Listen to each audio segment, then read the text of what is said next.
Olá, sejam bem-vindos ao Emagreça da Teoria Prática. Aqui nós discutimos um conjunto de estratégias para você aprender a emagrecer. Eu sou Flávia Cunha, médica endocrinologista, e no episódio de hoje a gente vai conversar sobre como a falta de sono faz você ganhar peso. Primeira coisa, lembrar que o sono ele representa uma porcentagem grande da nossa vida, praticamente 1/3 de tudo que a gente vive. Então, se eu imaginar que eu vou viver aí, na melhor das hipóteses, 90 anos, então desses 90 anos, em torno de 30 anos representam o tempo que eu vou dormir. É esquisito, né, a gente pensar assim, né? Parece que, eu vou dormir 30 anos, parece que é uma coisa contínua. Mas olha só, se a gente imaginar por outro ângulo, se a gente observar que o dia tem 24 horas, dessas 24 horas, se eu imaginar que eu vou dormir em torno de 8 horas, que é a quantidade normal que a maioria das pessoas dorme, ou pelo menos deveriam dormir, né? Considerando 24 horas, 8 horas é exatamente 1/3 de 24. Então, é o período aí em que eu vou estar dormindo, né? Quando eu faço essa projeção para a vida inteira, acaba dando mesmo 30 anos se uma pessoa vive por 90 anos. Se uma pessoa vive por 60 anos, ela vai dormir em torno ali de 20 anos, né? Bom, qual que é a importância disso? Então, se a gente imagina que na nossa vida, né, grande parte da nossa vida é representada pelo sono, significa que ele tem alguma importância aí, né? Então, a gente precisa olhar para o sono de uma maneira mais especial.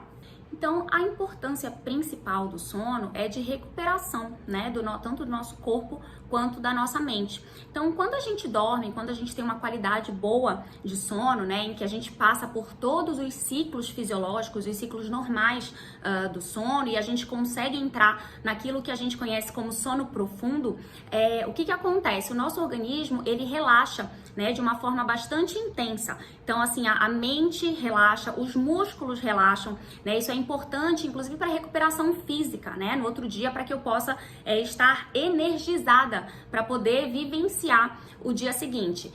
Quando a gente tem um relaxamento da mente, então é um momento em que a gente tem a consolidação de memórias, consolidação das coisas que a gente aprende, né, no dia a dia. Então é no momento do sono em que eu tenho, né, esse relaxamento principal aí, tanto da mente quanto do corpo, no sentido de recuperar. Então é o momento em que eu vou ter a recuperação do meu organismo para poder vivenciar o dia seguinte, né? E ainda no sono é o momento em que a gente tem liberação de alguns hormônios bem especiais, a gente vai falar um pouquinho sobre isso, né?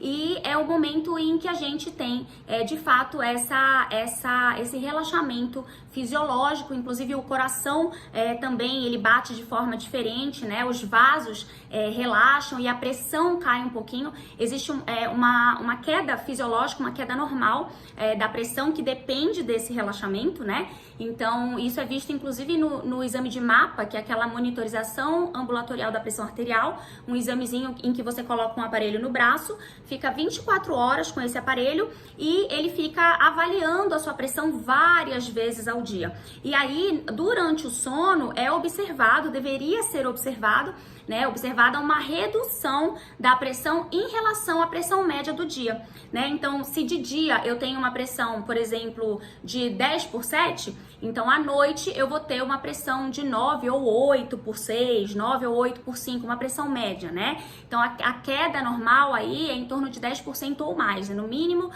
10%. E é justamente um reflexo desse relaxamento completo do corpo, né? Muitas pessoas não dão a devida importância pro sono. É muito comum a gente escutar assim, dormir é perda de tempo, né? Eu tenho tanta coisa para fazer que eu não vou dormir, eu não vou perder tempo dormindo. Ou então, quando morrer, dorme, né? Quando morrer, descansa. Eu tenho mais é que aproveitar a vida. E é engraçado, né? Porque provavelmente essas pessoas não conseguem ter essa visão, não tem esse conhecimento da importância do sono para você poder recuperar, né? Como se você resetasse, sabe? Você aperta aquele botão ali do computador para ele voltar para a organização padrão, né? Para o padrão normal ali. Então você faz um reset ali do seu corpo para que você possa vivenciar o dia seguinte de forma mais energizada, né? De forma mais efetiva. E o que tudo isso que eu tô falando tem a ver com o peso?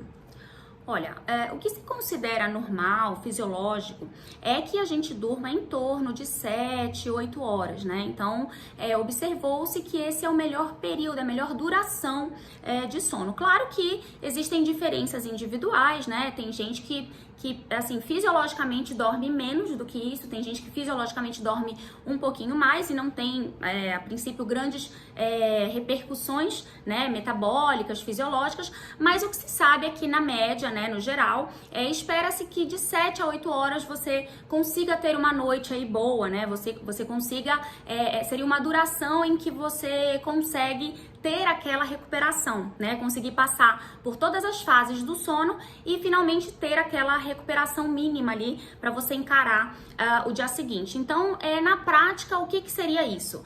Se eu acordei hoje, por exemplo, se eu acordei 8 da manhã, então eu vou, né, passar o meu dia ali, tomar café, aí depois almoçar, né, aí passar a tarde, jantar e tal. Quando for por volta ali de 11 da noite, meia-noite, eu já começo a ter sono, porque eu já passei 16 horas acordada. Então, quando a gente atinge essa meta aí, claro que isso é uma média, né? Isso é variável na população, mas em média, quando a gente atinge a meta ali de 16 horas acordado, a gente começa a ter uma propensão para o sono. A gente começa a sentir os sinais de sono. E aí, vamos dizer que eu durma meia-noite e aí eu volto a acordar 8 da manhã. Então, olha só, eu fiquei 16 horas acordada e fiquei 8 horas dormindo. Eu dormi de meia-noite até as 8 da manhã. Agora, se eu tenho que trabalhar às 8, se eu entro no trabalho às 8, então qual é o raciocínio? Então, eu poderia acordar, por exemplo, 6 da manhã, aí eu vou, né, tomar banho, escovar meu dente, me arrumar, tomar café e aí encarar o trânsito até o trabalho. Então, vamos dizer que eu demore aí 1h30, 2 horas até fazer tudo isso para chegar no trabalho. Então, eu acordei 6 horas, isso significa que ali em torno de 10 da noite eu já vou começar a ter aquela propensão para o sono. E aí, vamos dizer que eu durma, né, em torno de 10 horas da noite, seria o ideal para que eu, às 6 da manhã, quando acordasse novamente no dia seguinte, tivesse conseguido completar ali as 8 horas de sono. Então, isso seria, né, o que a gente espera ali de ideal para o indivíduo conseguir recuperar. E aí, muitos estudos mostram, né, que os indivíduos que dormem menos do que isso, menos de 7 horas em especial, os estudos mostram uma associação com excesso de peso, né, tanto com sobrepeso quanto com obesidade. Ou seja, parece que dormir pouco, dormir menos do que o considerado fisiológico, seria um fator de risco aí para ganho de peso. E como é que funciona isso? Existem potenciais explicações, né, possíveis explicações para que a gente consiga entender essa relação. Primeira coisa é a gente imaginar que quando a gente está mais tempo acordado, porque aí se eu for dormir, né, menos de 7 horas, vamos dizer, se eu for dormir 6 horas por noite, isso significa que eu fiquei 2 horas a mais acordado do que aquele considerado fisiológico, que seria ali em torno de 8 horas, né? Então, se eu dormir menos, significa que eu aumentei o meu tempo acordado. Então, daquelas 16 horas acordado, eu passei para 18, 19, 20, aí depende, né, de quanto tempo eu vou dormir. Se eu encurto a noite, significa que eu aumento, teoricamente, né, as minhas atividades, o meu tempo em que eu tô em atividade, em que eu não estou dormindo. Então, só o fato de eu ter mais tempo acordada, eu tenho mais propensão para comer, né? Então, vamos tentar dar um exemplo aí prático. Segunda-feira, vamos dizer que eu dormi, sei lá, 10 da noite e eu fiz uma última refeição, um jantar ali em torno de 9 da noite, né? Então, às 21 eu jantei, às 22 eu dormi. E aí, na terça-feira, imagine que eu tinha uma aula para preparar, por exemplo, alguma coisa, né, do trabalho, enfim. E aí, eu não tive tempo durante o dia e eu deixei para fazer isso à noite. Então, vamos imaginar que eu jantei nas mesmas 21 horas, só que ao invés de dormir às 22, eu fiquei ali trabalhando. E aí eu fiquei, né, trabalhando, fazendo a aula e tudo mais, e o tempo foi passando. E aí vamos imaginar que eu tenha ido dormir 2 da manhã, que foi quando eu consegui terminar a aula. Então, se eu comi 9 da noite, é muito provável, olha, 9, 10, 11, 12, 1, 2. É muito provável que em 5 horas após a minha última refeição, eu tenha fome de novo, ou pelo menos vontade de comer. Então é bem possível que eu faça uma última refeição, né, ali na madrugada, antes de dormir. Então, se na segunda-feira eu dormi cedo e eu, por exemplo, ingeri 1.200 calorias, vamos dizer que eu sempre faça essa ingestão média aí de 1.200 calorias. Então, na segunda-feira eu fiz essa ingestão de 1.200 calorias, só que na terça-feira, como eu dormi mais tarde, eu fiz uma refeição a mais. Imagine que essa refeição tenha em torno de 300 calorias. Então, na terça-feira, ao invés de 1.200, que é a minha média, eu ingeri 1.500 calorias, ou seja, eu ingeri 300 calorias a mais, simplesmente porque eu tive mais tempo acordada e eu tive maior oportunidade de comer. Aí, alguém que entenda um pouco mais, né, sobre fome, sobre metabolismo, pode me perguntar: bom, mas por outro lado, você estava acordada, então você também teve um gasto energético, um gasto calórico, um gasto metabólico maior do que se você estivesse dormindo. Isso é verdade, isso é totalmente verdade, né? Se eu fico mais tempo acordada, se eu roubo umas horas do meu sono e fico acordada, eu tenho realmente um aumento de gasto energético. Só que esse aumento, ele é muito pequeno frente à minha ingestão. Se eu ficasse essas horas acordada, mas não ingerisse nada, talvez eu até ganhasse em gasto energético. Ainda assim, eu perco em outras coisas, que a gente ainda vai conversar. Mas, como eu comi, então eu comi 300 calorias e eu ganhei de gasto em torno ali de 90 calorias. Então, os estudos mostram que é essa a diferença. Então, eu continuo com um balanço energético positivo. E balanço energético positivo significa ganho de peso, tá? Então, mesmo eu tendo um aumento, ainda que muito discreto, mas mesmo eu tendo um aumento do gasto calórico, do gasto energético, né, quando eu tô acordada, se eu ingerir, né, acima do que ocorre naquele gasto calórico, quer dizer, eu tive um aumento de 90 calorias no gasto calórico, ou seja, eu gastei 90 calorias a mais do que se eu estivesse dormindo, mas eu ingeri 300, então eu ainda continuo com caloria positiva dentro do meu organismo. Isso vai fazer com que eu engorde. Claro que não é um dia que vai me fazer engordar nessa situação, né? Não é um dia em que eu fiz uma refeição a mais, isso não é suficiente para me fazer engordar. Mas se eu começar a fazer isso rotineiramente, esse excesso de caloria que tá ficando no meu organismo como balanço positivo, ele começa a se acumular e em alguns dias ele pode virar 1 quilo, ele pode virar 2 quilos e aí por diante, né? Então, também ter a noção de que, né, uma comidinha ali de vez em quando a mais, na madrugada, de repente um dia que você ficou acordada até mais tarde, não é isso que vai fazer você ganhar peso. Agora, repetidamente, se você tiver o hábito de sempre ficar acordado até mais tarde e fazer refeições durante a noite, aí sim você pode ter uma propensão a ganho de peso. Um segundo motivo pelo qual a gente ganha peso, a gente tem propensão a ganhar peso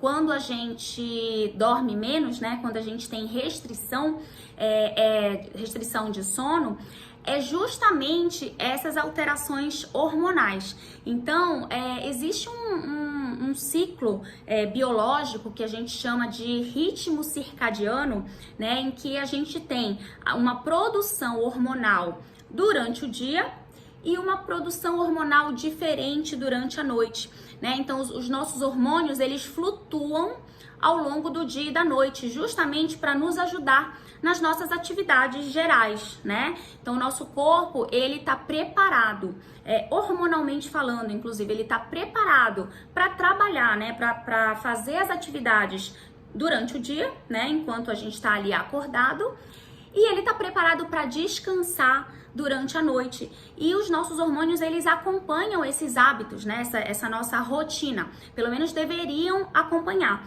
É por isso que tem, assim, os estudos, né, que avaliam essas alterações metabólicas de uma maneira geral, inclusive, né, de desenvolvimento de doenças crônicas, doenças cardiovasculares, diabetes, dislipidemia, hipertensão, eles geralmente são feitos em trabalhadores noturnos, porque o trabalhador noturno, a pessoa que trabalha de noite, por exemplo, os plantonistas, as enfermeiras, os próprios médicos, né, que dão plantão, as pessoas que trabalham de noite e geralmente dormem de dia, elas trocam, né, totalmente, elas bagunçam esse ritmo circadiano.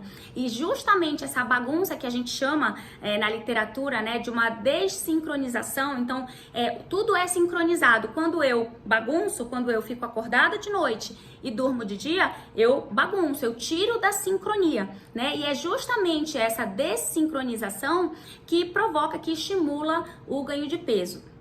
Então, os estudos que avaliaram, né, as características ali da ingestão alimentar em pessoas que têm privação de sono, eles mostram de uma maneira geral que existe sim um aumento de fome, né? Então a gente pode ter uma bagunça ali nos hormônios de fome e saciedade, né? Então, por exemplo, a grelina, né, que aumenta a fome, a leptina, que induz saciedade, o GLP-1. Então, são alguns hormônios envolvidos aí nos mecanismos de fome e saciedade. Então, quando eu tenho essa restrição de sono, eu tenho uma bagunça, eu posso ter uma bagunça nesses hormônios e isso pode se refletir em aumento de fome, aumento de apetite. Então não é só a minha fome real que aumenta, não é só a minha fome fisiológica, é aquela minha fome também do prazer, que é o apetite, né, que é a fome hedônica. Então essa fome também aumenta e aí eu passo a ter desejo por aqueles alimentos super calóricos, né? Então os alimentos calóricos saborosos me atraem muito mais do que a comida de verdade, né, que tende a ser mais saudável. Eu tenho ativação dos meus centros nervosos, que a gente chama que são os centros de vício, né, os centros de recompensa. Então é isso que faz com que o meu organismo queira esses alimentos ricamente calóricos. Eu tenho uma tendência a escolher porções maiores, né? Então os estudos mostram que as pessoas que sofrem restrição de sono, quando comparadas a um grupo que dormiu normal, né, que dormiu por um tempo maior, essas pessoas que tiveram a restrição, elas tendem a ser mais compulsivas na hora de escolher, né? Então, por exemplo, elas vão no supermercado, elas escolhem comidas mais calóricas, elas escolhem porções maiores, né? Elas escolhem mais comida. Então, é uma coisa que parece assim, né? Que o fato de não dormir, ele estimula essa característica, né? Da pessoa querer mais, querer coisas grandes. Então, isso é bastante interessante. E tem mais um fator também que é relacionado à diminuição do exercício, né, da atividade física, quando você tem restrição de sono. Como que isso funciona? Então, se eu dormir pouco, se eu dormir mal, no dia seguinte eu provavelmente vou me sentir mais cansado, mais fadigado, né? Então, assim, é aquela sensação de que o sono não me recuperou, né? O sono não foi revigorante. E aí eu fico cansada e aí com certeza eu vou ficar desanimada para fazer atividade física. Com isso, não só o exercício físico específico, né, que é aquela atividade física programada, mas até assim, para coisas do dia a dia, eu vou querer ficar mais sentada, com preguiça, vou querer pegar o carro, não vou querer andar, prefiro o elevador à escada. Então eu vou tomar atitudes inconscientemente, né, às vezes sem pensar, eu vou tomar atitudes que, né, me deem menos trabalho. Eu vou querer ficar mais tranquila na minha porque eu tô cansada. Então existe essa relação também, né, de diminuição do gasto energético porque diminui assim a minha atividade diária por conta provavelmente desse cansaço que a restrição de sono gera. Existe um centro nervoso, né, que a gente tem, que chama núcleo supraquiasmático, né? Ele fica aqui em cima, assim, da região ali do quiasma do olho, né? E ele é o master, né? Ele é o grande relógio biológico que coordena esse ciclo ou ritmo circadiano. Então, ele organiza esses hormônios, né? Por exemplo, um deles é a melatonina. Apesar da gente saber que a melatonina é produzida pela glândula pineal, mas quem organiza essa produção é esse núcleo supraquiasmático, né? Então ele decide, né, o que é dia e o que é noite. Então de dia ele suprime a melatonina e de noite ele permite que ela seja produzida. Então, a melatonina é produzida com o cair, né, da tarde, na verdade, com o início da noite. Então, precisa haver falta de luz para que ela tenha uma produção fisiológica normal. Claro que existem situações patológicas ou até fisiológicas que estão relacionadas com diminuição dessa produção de melatonina. A própria idade, né? Então, com o avançar da idade, a gente tende a ter uma diminuição dessa produção de melatonina. A luz, né? Em especial a luz azul, a luz de LED, que é exatamente a luz do iPad, do iPhone, luz de computador. Então, essas luzes, elas impedem muito essa produção de melatonina. Então, veja, né? A gente não tem como deixar de envelhecer.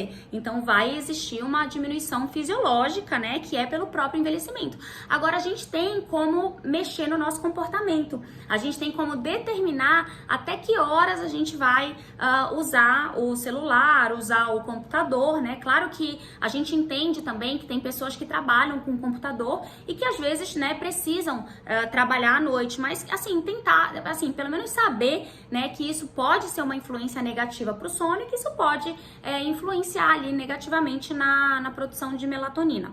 Existem alguns medicamentos também que podem interferir com a produção de melatonina, os beta-bloqueadores, então são propanolol, atenolol, metoprolol, são tipos de medicamentos, são medicamentos para pressão e coração que podem diminuir um pouco, né, a melatonina. Então, né, ter essa percepção, né, se o paciente usa, ter essa atenção para perguntar se isso interfere no sono dele, se ele sentiu interferência no sono dele.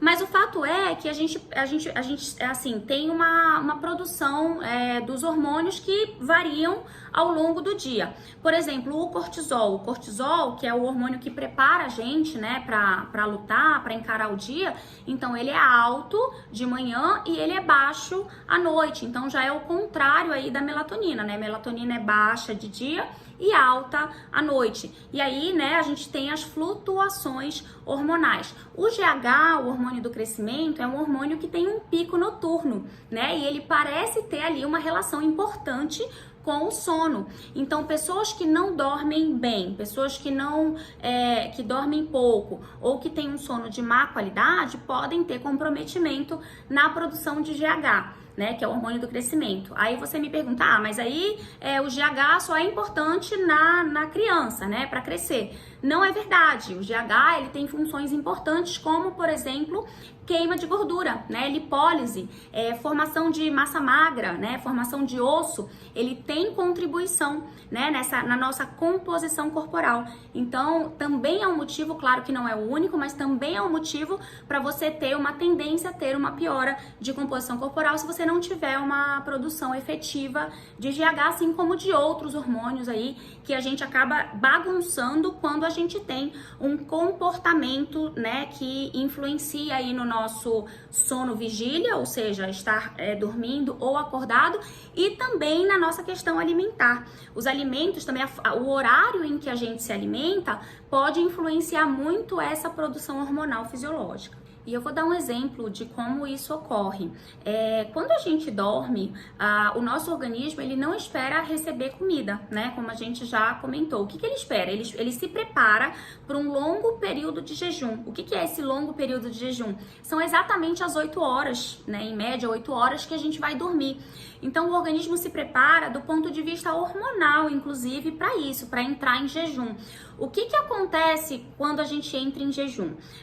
O organismo ele faz uma espécie de resistência insulínica. É uma resistência insulínica fisiológica durante a noite, justamente porque ele sabe que ele vai encarar um período de jejum. Então, na resistência insulínica, ele prioriza a glicose para ser utilizada ali durante o jejum, porque ele sabe que não vai chegar nada novo, né? Não vai entrar glicose de fora, não vai entrar glicose através de alimento. Ele sabe que ele vai ter que se segurar ali naquelas próximas horas. Então, ocorre essa tendência a uma certa resistência insulínica. E aí, olha só, se eu me alimento de madrugada, no momento em que o organismo não está esperando que chegue, né, alimento, então nesse ambiente de resistência insulínica é um ambiente ruim para que eu me alimente, porque aí ele vai tender a fazer hiperglicemia, porque ele já tem aí a glicemia, né, fisiológica ali do próprio jejum, e aí eu tô sobrecarregando ele num momento em que ele não tá preparado para receber comida. Então é como se fosse mesmo uma sobrecarga, né? Em especial na madrugada é como se fosse uma sobrecarga. Então é só um exemplo para a gente entender que o nosso comportamento influencia diretamente o nosso biológico, né, o nosso relógio biológico interno, que é, né, comandado por esse núcleo supraquiasmático. A gente tem um centro nervoso que comanda tudo isso, só que às vezes o nosso comportamento bagunça, né? E aí essa bagunça é que vai predispor não só ao ganho de peso, mas ao desenvolvimento, por exemplo, de diabetes, né? E outras doenças crônicas, hipertensão, dislipidemia e doenças cardiovasculares, né? Doenças do coração e dos vasos. E aí, se eu tenho esse comportamento, né, de restrição de sono de forma crônica, ou, por exemplo, os trabalhadores noturnos, né, as pessoas que têm os seus empregos predominantemente à noite, e aí acabam dormindo de dia e bagunçam, né, toda essa dinâmica, elas acabam, né, provavelmente ganhando peso, e aí o próprio excesso de peso, em especial a obesidade, gera um outro problema, que é a apneia obstrutiva do sono. Na apneia do sono, né, quando eu tô acima do peso, né, quando eu tenho uma gordura importante, eu tenho também uma gordura na região cervical, né, eu tenho uma gordura ali na língua, nas paredes da região cervical, ali na parede da faringe. E aí o que acontece? Quando eu deito para dormir e eu relaxo a minha musculatura, lembrando, né, que quando a gente dorme a gente tem uma tendência a relaxamento muscular, essa língua ela cai, né, e toda essa gordura ela acaba obstruindo a passagem de ar. Então, eu tenho um estreitamento da minha via aérea aqui, né, na passagem de ar. E aí, quando eu tenho um estreitamento parcial, ou seja, não fechou tudo, eu tenho ronco. E quando eu tenho um fechamento total, eu tenho a parada respiratória. Só que o meu organismo, ele, como defesa, ele faz com que eu acorde, né? Então, eu acordo assustada, são micro despertares, né? Eu não acordo totalmente consciente, mas eu tenho, né? Eu dou uma acordada ali, aquele susto, é como se fosse realmente um susto. E aí eu volto a respirar. Não é normal, né? Mas aí pelo menos eu volto a respirar. E aí isso fica acontecendo ciclicamente durante o sono, né? Então toda vez que obstrui totalmente, eu tenho a parada, que a gente chama de apneia. A apneia é a parada respiratória. Só que essa parada tende a ser rápida, né? E aí o meu organismo restabelece. Só que esses micro despertares, eles acabam fazendo com que o sono não seja reparador, porque na verdade eu não consigo entrar em sono profundo. Então isso influencia muito negativamente a qualidade do meu sono, né? Além disso, esse negócio de ficar parando e voltando, isso também bagunça o coração, né? E aí eu posso ter arritmias cardíacas por conta dessas apneias, né? Desses ciclos de apneia.